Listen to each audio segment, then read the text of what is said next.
Hello দর্শক, আসসালামু আলাইকুম। আশা করি সকলেই ভালো আছেন। তো দর্শক, দেখতে পাচ্ছেন আমরা কিভাবে আমাদের চাষের জমিতে আমরা কিভাবে পাটশোতা গাছ চাষ করে থাকি।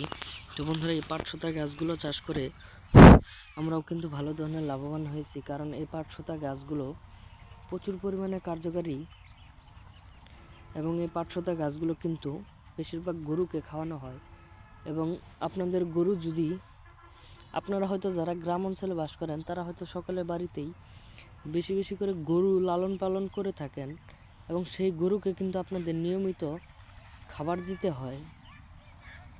হয়তো আপনারা গরুকে অনেক ধরনের ঘাসপালা কেটে এনে আপনারা খাওয়াতে দিতে হয়, এবং সেই ঘাসগুলো যদি আপনাদের বাড়ির আশেপাশে না থাকে, এতে কিন্তু অনেকটাই যন্ত্রণাদায়ক একটা বিষয়।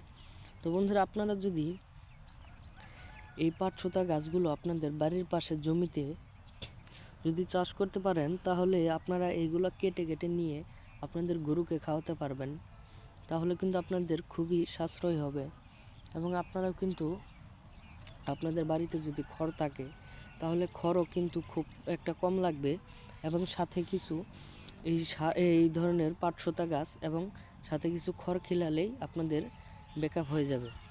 তো বন্ধুরা, এইভাবে আপনারা এই গাছগুলো চাষ করতে পারেন, খুবই সাশ্রয় হবে আপনাদের। তো বন্ধুরা, আমাদের ভিডিওটি ভালো লাগলে অবশ্যই চ্যানেলটি সাবস্ক্রাইব করে দেবেন। ধন্যবাদ সকলকে, সকলে ভালো থাকবেন। আসসালামু আলাইকুম।